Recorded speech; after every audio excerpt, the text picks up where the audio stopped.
Hello, everyone. My name is Edward Jie. I'm with Gao Feng Advisory Company. We are a strategy and management consulting firm. We have started a dialogue series with interesting people that we have met while we're doing work here in China. And today, we're really privileged to have Professor John Van Fleet to be with us. Hi, John. Hey, how are you? Thank you. Good. Professor Van Fleet is the Director of Corporate Globalization at the Anti-College of Economics and Management at Shanghai Jiaotong University. And I've known Professor Van Fleet for quite a number of years, and we have quite a number of conversation dialogues, and I've made presentation in the anti-school, and I've always find it a intellectually fulfilling opportunities to chat with Professor Van Fleet. I'm gonna just call him John today because we are not that formal, right? So I have known John for quite a number of years, but in the recent years I've come across an idea from John that he called first time in history, and I find it very intriguing, very interesting, and actually very prevalent for a lot of our audience and clients. So today I've asked John to join us in this webcast so that he can tell us a little bit about that concept. Perhaps, John, if you don't mind, if you can tell us a little bit, what is first time in history and how did you come up with that concept? Sure. Well, thank you, Ed. It's a privilege and honor to be here to talk to you. To avoid a lot of log rolling, I should say briefly that I think we first met after I read your book some years ago, and I was quite pleased to have a look at it and to actually incorporate it into my talk that I give here at the Anti-College. And that's where the first time in history idea got started, really. And it's not new and it's not mine. There have been other people who have talked about this concept before. Jonathan Fenby, in a great book called Tiger Head, Snake Tails, has a first chapter called Never Before. And so this idea has been out there, but I wanted to find a way to help our delegates that come from all over the world to our campus here in Shanghai to understand in a constructed, in a comprehensive way, what's happening in China socioeconomically, macroeconomically. What is it that they can use as a frame to understand what's happening here? And so I came up with this title, First Time in History, because as I think we all agree, it's incontrovertible that what's happened in China since 1978 has never before happened any time in human history, not even close, in terms of scale and scope and speed. And so that's the essence of the first time in history story. And then I, whether I'm talking to a group of students for half an hour or half a day or a course, then we dive into what is it that happened, how did it happen, what does it mean today, how does that affect business and society today and into the future. So what evidences have you observed that support your thesis, John? Well, a couple of things. Probably the most easily identified one is per capita GDP. You look at per capita GDP from the late 70s until recent years. China has, of course, had explosive growth, and part of that's because they started from a very low baseline. Yes. 1978 was a pretty low point for per capita GDP in China. And since that time, and these statistics are widely available, China's per capita GDP has increased by about 20 times on a PPP basis. And so you wouldn't expect an industrialized country to have that kind of growth. So the proper comparison is with developing economies such as Brazil or Indonesia or India, which are other large population developing economies.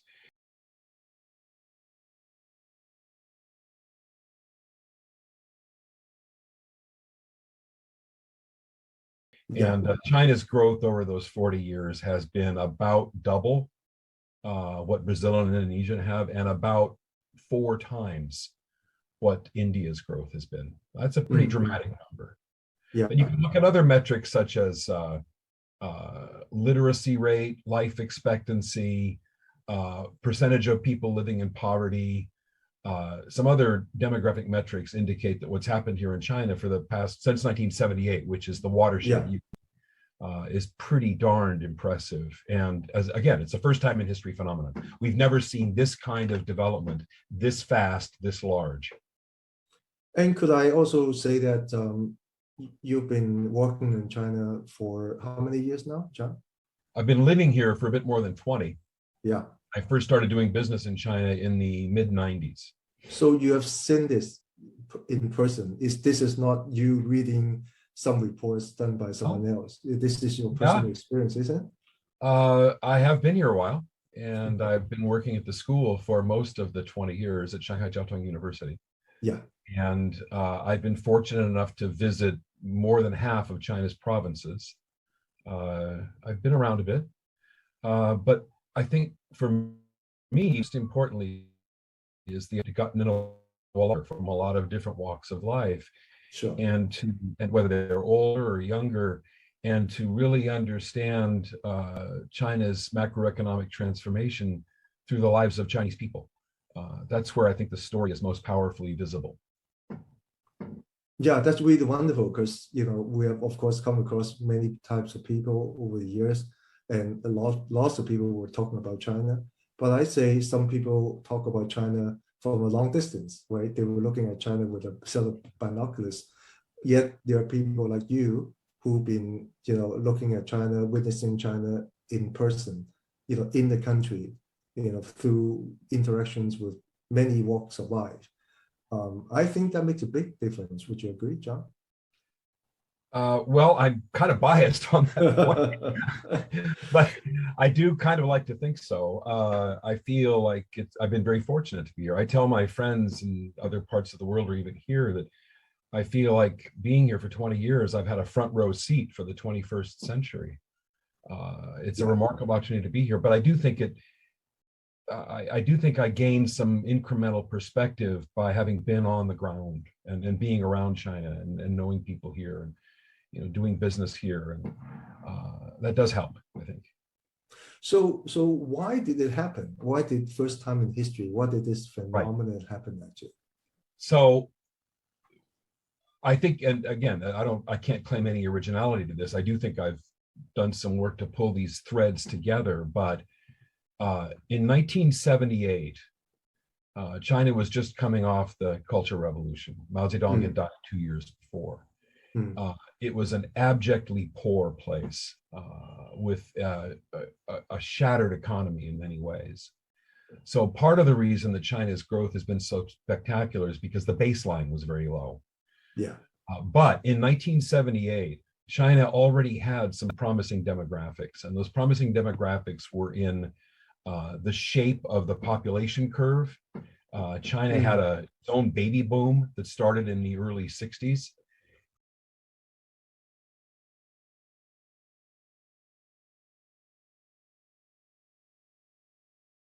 And that population was just coming into the working age.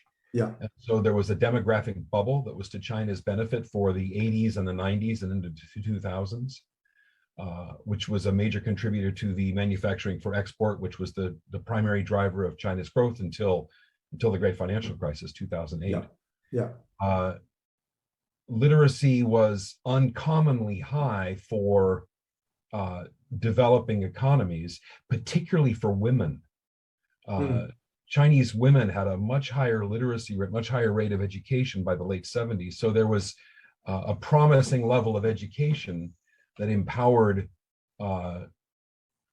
people to be effective employees in manufacturing enterprises. Famously, Leslie Chang tells this story tremendously in her book Factory Girls, which was published 15 years ago, about the degree to which the migrant labor population starting in the late 80s and into the 2000s was female. And these women, because they received a better education than some of their sisters in other developing economies, they had the education they needed to participate in this manufacturing for global export workforce. So low baseline, a demographic bubble of younger people who were ready to work, and then relatively well educated and relatively healthy. Life expectancy was longer here than it was in, say, Indonesia or India by Right. the early 80s. So that's a promising demographic base to build on. And then you had, starting in 1978, you had three essential pieces to the growth trajectory. One of them was some pretty smart government initiatives. So famously, with the era of Deng Xiaoping, with the era of reform and opening up, two of the features, the economic regulatory features, are what they call the town and village enterprise system and the household responsibility system. And both of these devolved decision-making down from the state level to the household, to the individual level, and allowed Chinese entrepreneurship to flourish. Yeah. Which has been, and that's the second piece, is the entrepreneurial spirit of people here is unmatched. It may not be that, well, it's tremendous, as anybody who's been here can attest. So some pretty smart government initiatives starting in the late 1970s, a remarkable spirit of entrepreneurship of the people. And the third piece was global engagement. Yeah. So in October 1978, Deng Xiaoping goes to Japan. And he goes because they've got this economy that's been shattered.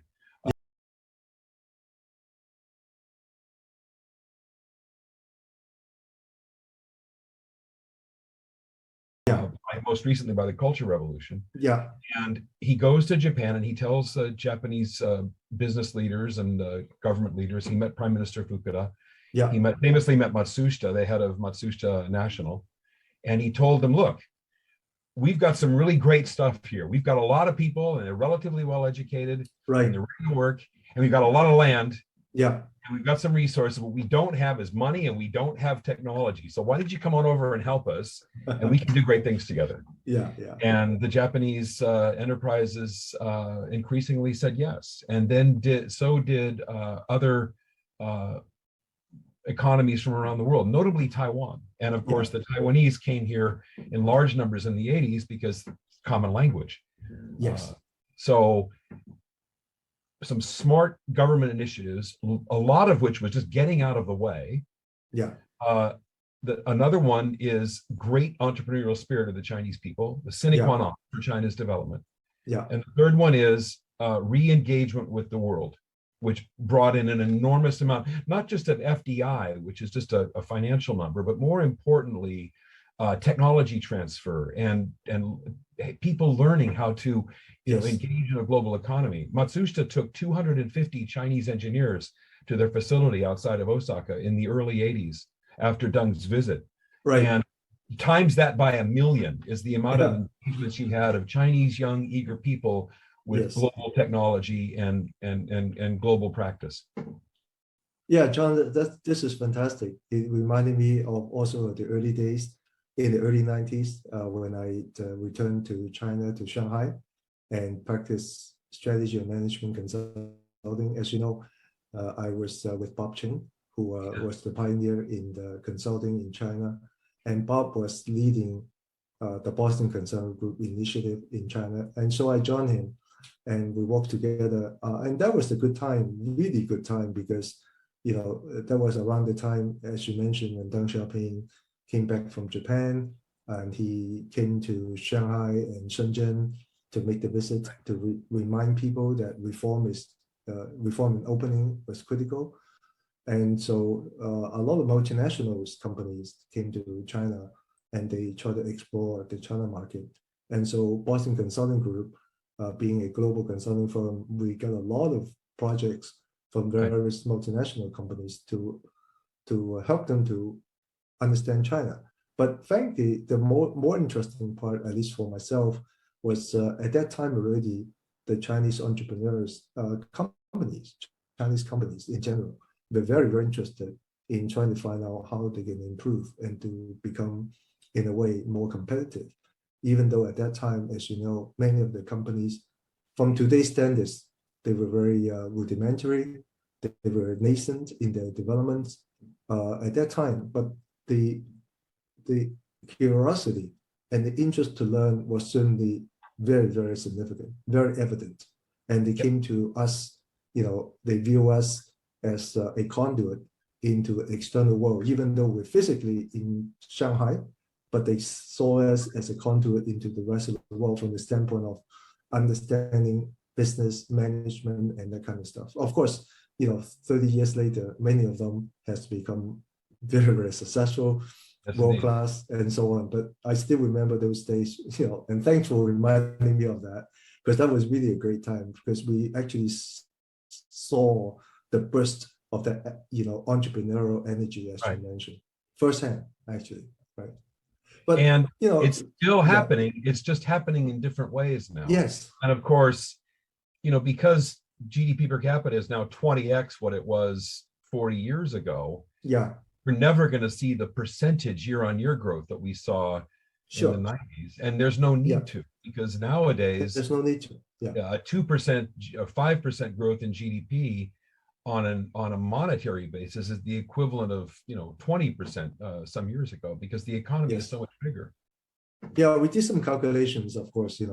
A 5% growth of today's size of economy is equivalent to a G20 economy in the world. Typically, let's say a Netherlands or Switzerland or whatever, right? This, they're still very significant economies. So every year, China produces a significant economy of that kind of order. So it's still quite incredible, right? But you started by tracing the origin in the late 70s, and then of course it began to evolve into the 80s and 90s and so on. But would your concept still have any explanatory value today? Does it still hold today? Because the world has changed so much since 40 years ago, right? 30, 40 years ago to now. It's a totally different world. Does it still work? Well, the first time in history phenomenon has happened. Yeah. Again, we're never going to see percentage year-on-year growth in China now like we saw 20, 30 years ago, because the baseline is so much higher. Yeah. But there's still a lot of the tectonic forces that have been driving China's macroeconomic development that are still in play and have a lot of runway. Yeah.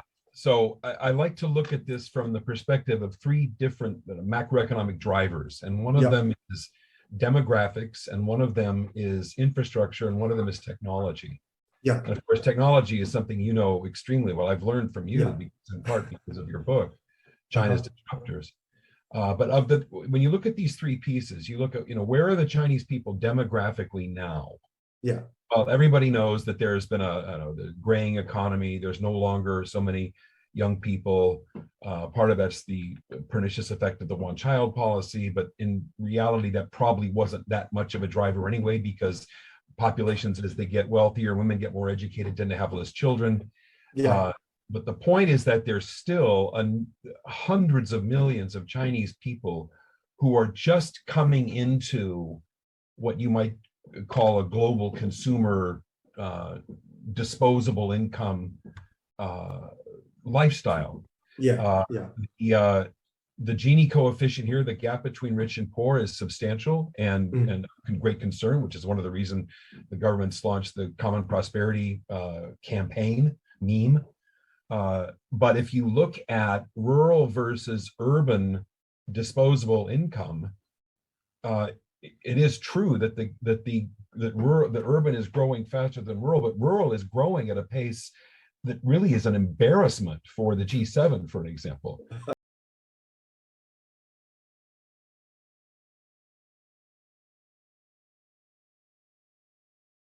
Because rural disposable income is growing pretty rapidly. What that means is, from a demographic standpoint, there's still a lot of consumption coming online in China that should not be ignored by anybody who's trying to think about what is the likely future here. That's the demographic side.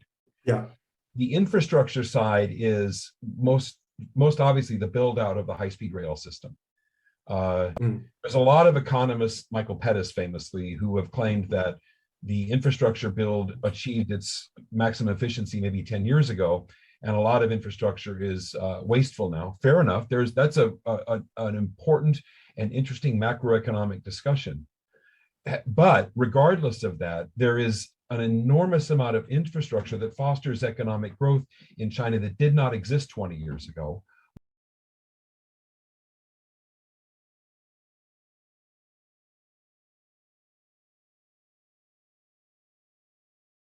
Whether it's rail systems, roads, buildings, airports, sewage systems, electricity. 40% of China had no electricity in 40 years ago, and now the electrification rate is like 95%.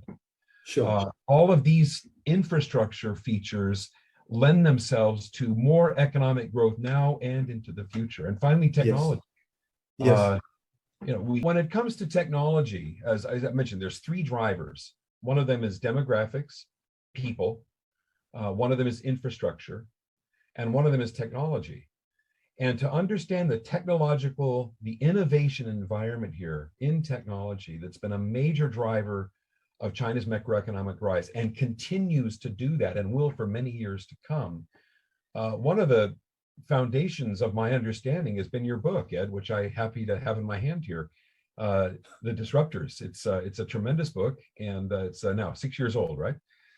6 years, 2015. I highly recommend this book to anybody that wants to understand China's technology environment, because even though now these stories are getting to be 10 years old, a lot of these companies, Ali, Tencent, Huawei, Xiaomi, are still really interesting players in China's technology environment. Absolutely. Thank you, John. Anybody who lives here knows that your entire life is right here now. In a way that just doesn't happen in any other. Do you still carry any cash, John? I do, but I carry it sort of as an antique. And sometimes I have to take a wallet out to get something, maybe an ID card or something, and people say, "Oh, look, you have cash in there." It's an item of conversation, I don't remember the last time I used cash for anything. I don't remember. Right. Yeah. But it's more. It's not just cash transactions. Yeah. It's everything else. Yes. And the degree to which super apps like Meituan or many others are an essential part of life here isn't just a consumer convenience story. It reduces economic friction, which leads to economic growth at a macro scale. That's pretty important to understanding the economy here. Exactly. When we started talking earlier today, right? We were talking about, you being in China, you have witnessed this growth and change in China firsthand, and you talk to many types of people in China. But there's also a lot of people outside of China. Right? They are somewhere, right? But they like to talk about China because China is such a good, quote unquote, good topic to talk about, right? And everybody, hot topic, right? Everyone have his or her opinion.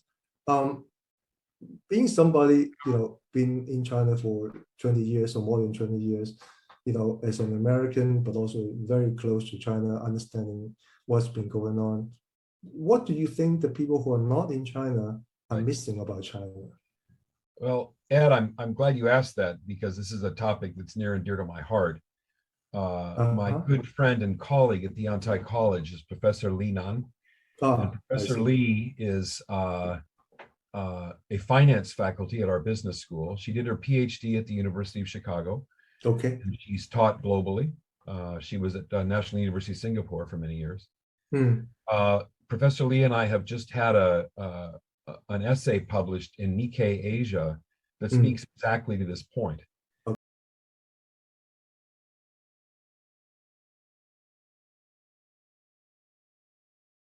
Okay. It is common, it's a daily phenomenon that we will see overseas pundits and overseas media blaring about some aspect of China this, China that, whatever. Right. And my conclusion, and I don't think I'm alone, I'm sure you share this as well, is that a lot of people are making a lot of noise about what's happening here that's just not on point, that's missing an important story. So here's an example. A lot of recent headlines talking about decoupling. It's a big topic. Yeah. Or this or that regulation being the death of Chinese tech evolution. Right. And if that were true, you'd probably see that in such things as FDI numbers Yeah. or businesses' profitability here.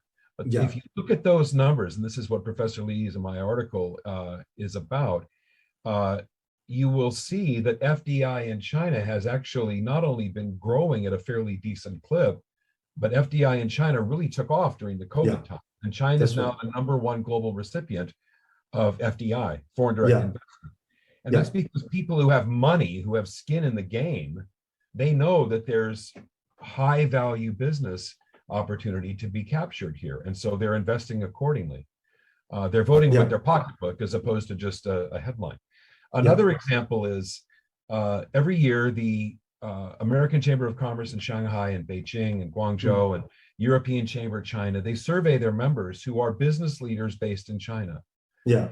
And the sentiment of those business leaders is not only uniformly optimistic about the business opportunity in China for multinational enterprises, they're also saying that it's not just their sentiment that's up, it's their profitability that's strong. The American Chamber of Shanghai's sentiment index is stronger than it's been in several years.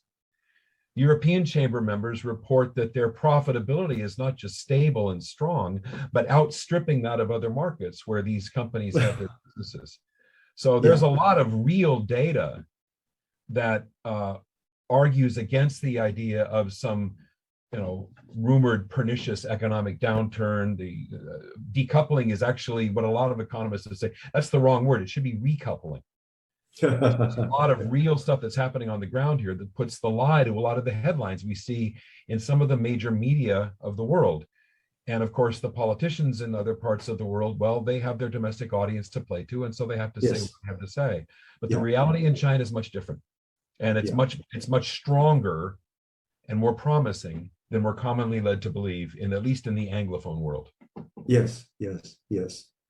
So John, thanks for your time. I don't want to take more of your time, but I have one final question, if you don't mind. So, you have been doing this research for quite a number of years now, right? You've been talking to students, visitors, and you've been sharing with them your personal first-hand experience. So what do you intend to take your research results forward? How do you want to make use of it further, based on this result and observations that you've been making over the years? Geez, personally, I hope that somebody thinks that this work is, which is not just me, it's a lot of colleagues and friends and partners collaborating, is worth a very fat book contract and very nice speaking fees all over the world.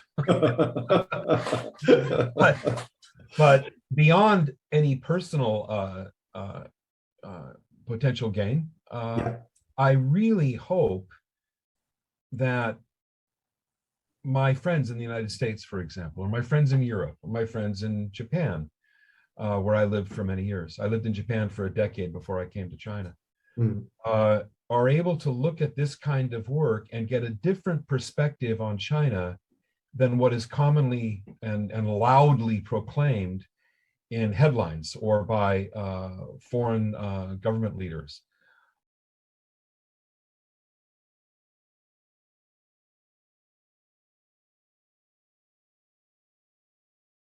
Or even in the arguments at the national government level between various countries and economies, because there's a real substantial story here. It's the first time in history story, and it has not merely played out. There are many chapters to come, and you can see it in the way that people are living their lives and engaged with e-commerce, and the way that people are living their lives with their discretionary income. There's a lot of run room here, and I want our work to help people realize that, and hopefully by doing so to get past the scare stories and the animosity and the rivalry, and get down to more economic cooperation that benefits everybody. So That's fantastic, John. I think this is really needed and a very noble objective. I wish you very best of the success. I will certainly continue to monitor your research results, and hopefully at some point I'll see a book coming out from you on this topic. well, I Thank you, appreciate John. that. Again, it's an honor to be a part of Gao Feng's platform and to have a chance to talk to you. Thank you very Thank you, much. John. Thank you.